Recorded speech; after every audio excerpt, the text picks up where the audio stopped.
Hello, my name is Karen, and I'm a 58-year-old woman. My husband passed away about 7 years ago, but I still work. I have 3 children. 3 live in different states across the country, each with their own families. I'm very lucky to have such a big family. One of my children, Zachary, still lives in our hometown. He met his wife, Sarah, at the local community college. I liked her, and though I didn't think my opinion was very important, I was happy if Zachary was happy. They got married quickly and continued their education in their chosen fields. After getting good jobs and saving some money, they decided to have a child. I was thrilled to have another grandchild to spoil, but Sarah was particular about when I could visit and for how long. This was understandable in William's first year, but it seemed strange even when he was 6. However, I accepted it because every family is different. Before I knew it, 14 years had passed, and because I wasn't allowed much time with William, we didn't form a strong bond. We both loved books, so I always brought him some when I visited. One day, while I was at work, William called me, which was unusual since we rarely talked outside of family gatherings. I tried to connect with him as I had with my other grandchildren, but he always seemed distant. "Grandma, are you free to talk?" "Yes, honey, anytime for you. Is everything okay?" "No, why are you crying? Did you get hurt? Is there anyone at home who can help you?"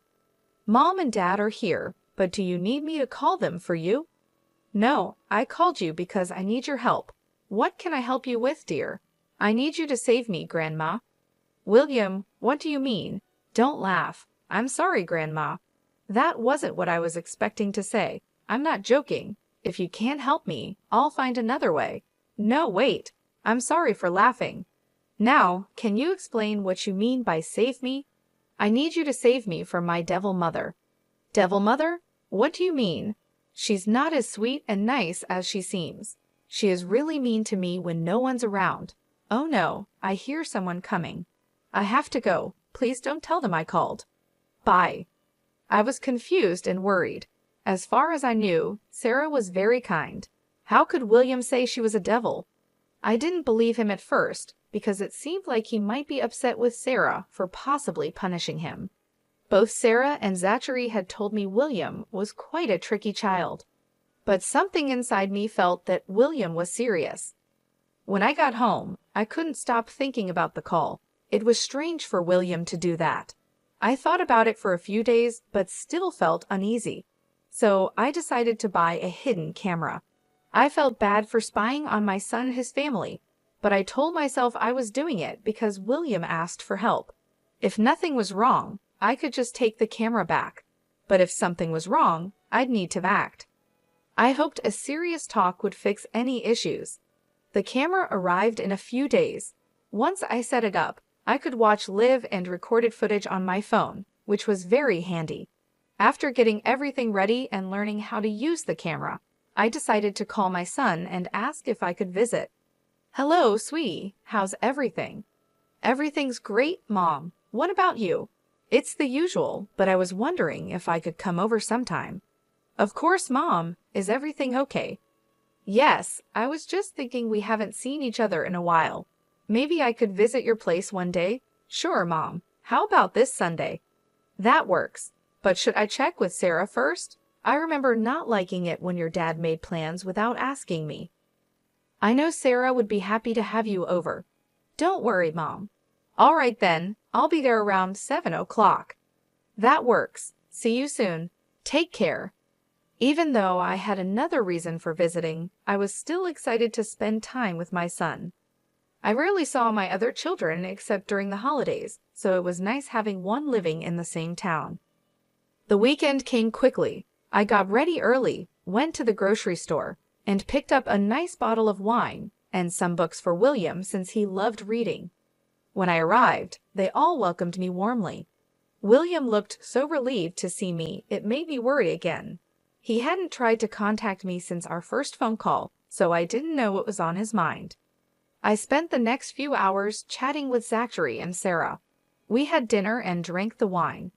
Eventually, William went to his room since we were talking about things that probably didn't interest him. I excused myself to go talk to him. Sarah seemed a bit hesitant, but I insisted since it had been a while since I visited and I wanted to spend time with my grandson. Zachary told Sarah to let me go and talk to William. When I entered his room, I closed the door behind me and handed him the books I had bought. We talked about the books for a while because he seemed really excited. I didn't bring up what he had mentioned earlier because I wanted him to start that conversation. Later, we talked about other things like what was happening in our lives. At one point, while he was telling me about his school, he wrote something in his notebook and showed it to me. It said, "Mom's listening, can't talk about anything." I wasn't sure if he was serious or just worried, but I went along with it. We kept talking, and I wrote in the notebook that I had brought a hidden camera with me, and asked if I could put it in his room. He looked worried, but agreed quickly. Hidden camera. I found a good spot in the room to place the camera where it could see well. I set it up, started recording, and checked my phone to make sure it was working. I stayed with William a bit longer until I told him it was getting late and I needed to go.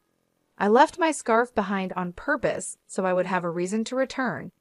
After I said that, I heard quick footsteps moving away from the door, which made me wonder if William was really in trouble. I didn't think much about it at that moment and hugged William goodbye. I went downstairs, said goodbye to Zachary and Sarah, and left. Back home. I was tired that night but checked the camera when I got home. I stayed up for an hour to read and kept an eye on the footage. The only thing that happened was my son walking into William's room and asking what we had talked about. William told him. Eventually, I fell asleep. The next morning, I was in a hurry and didn't check the cameras. I only looked at the footage after I knew William would be back from school. Again, not much happened, and I started to wonder if William might have been making it up. I decided to wait one more day, and if I didn't see anything suspicious, I planned to visit when Zachary and Sarah weren't home and ask William to return the camera. However, that night, as I watched the footage while reading, I discovered what William had been trying to tell me. I saw Sarah enter his room with a stick, followed by Zachary. I quickly unmuted the video. I listened as Sarah asked William to recount his entire day in great detail. Every time he hesitated or stuttered, she would sharply question if he was lying. If she thought he was lying, she would make him hold out his hands and hit his knuckles 2 or 4 times. I watched in horror as she hit him more and more often. William was crying, and Zachary just stood there watching. I was shocked and upset by what I saw. I had always raised my kids gently. I believed that children are smarter than we think, and they understand when things are explained to them. I couldn't understand why Zachary was just watching and letting his son be hurt over something so trivial. I wanted to rush over there and stop them, but what could I say? They would find it strange that I returned just a day after my last visit.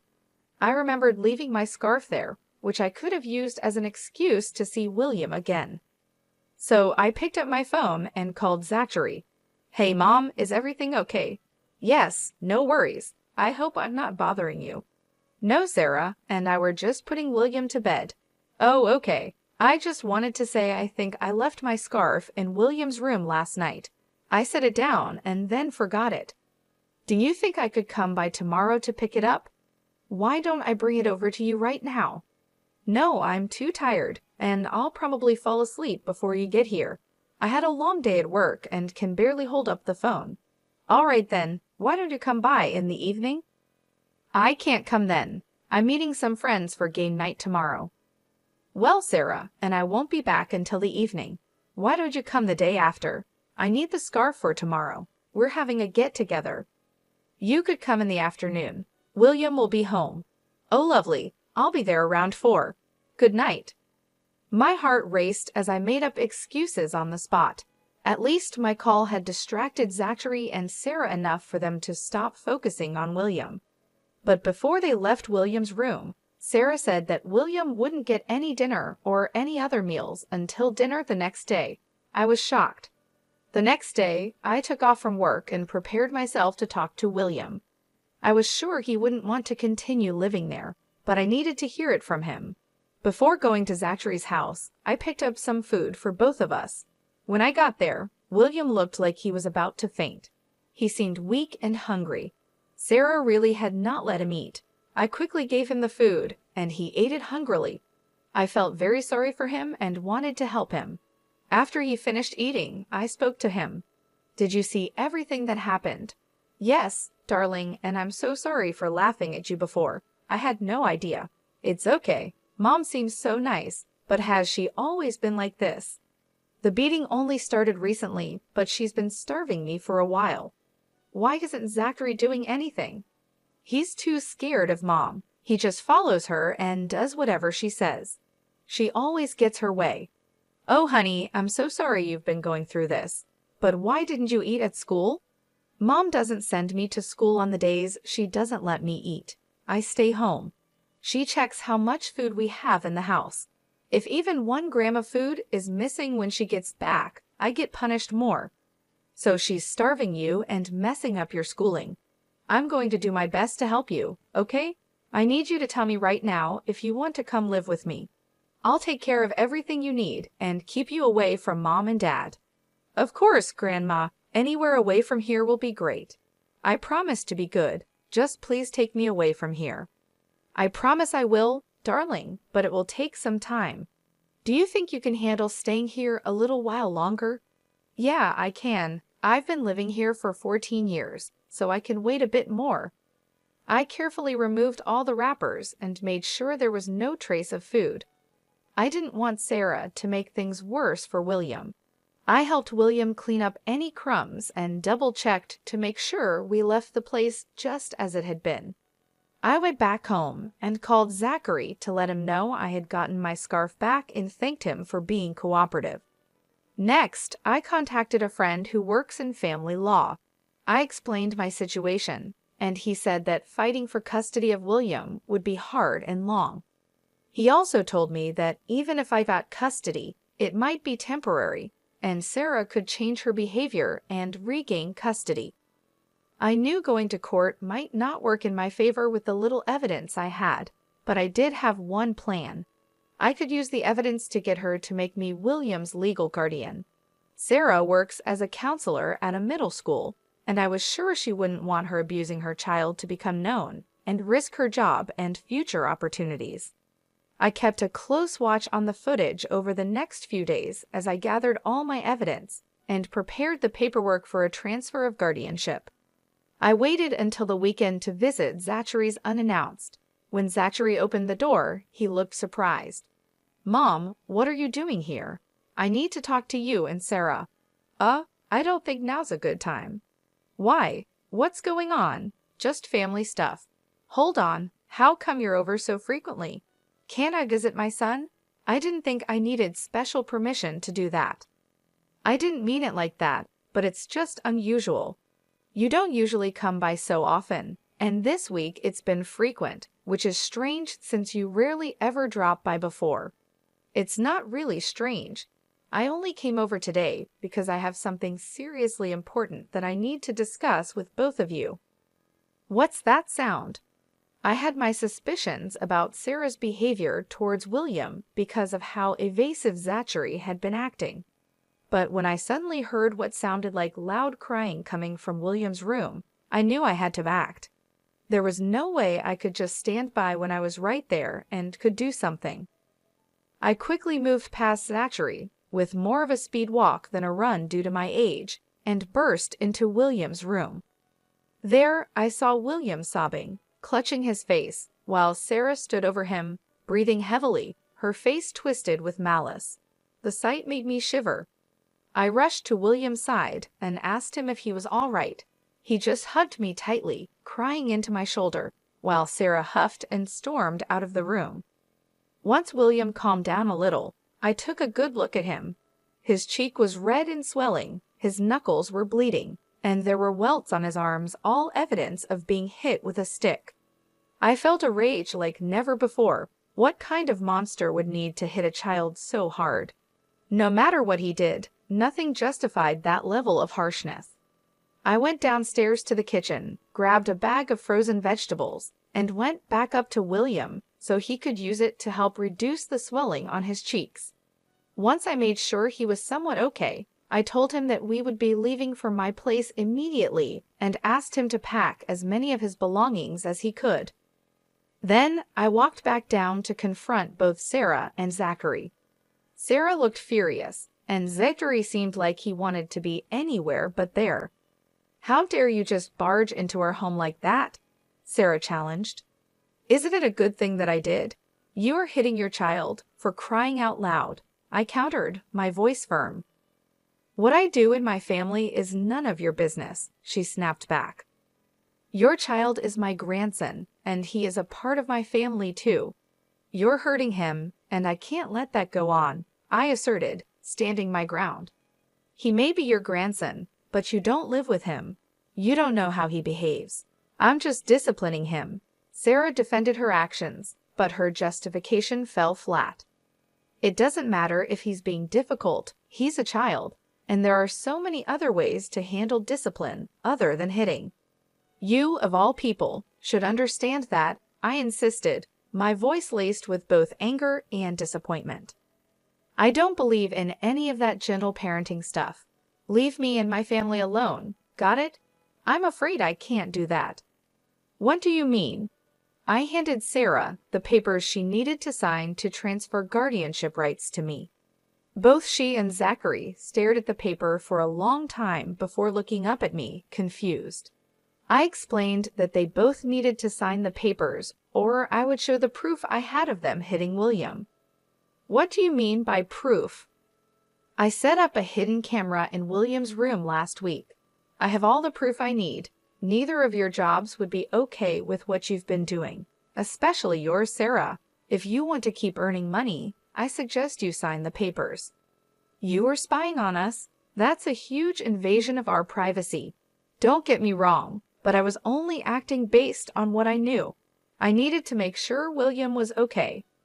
"Mom, don't do this to us. Give us another chance. I'll make sure it doesn't happen again." "I don't want to hear it. I'm very disappointed in you, Zachary. I raised you to be better than this. You're just as bad as Sarah, if not worse. I'm taking William with me, and I expect the papers to be signed. If you don't, you know what will happen."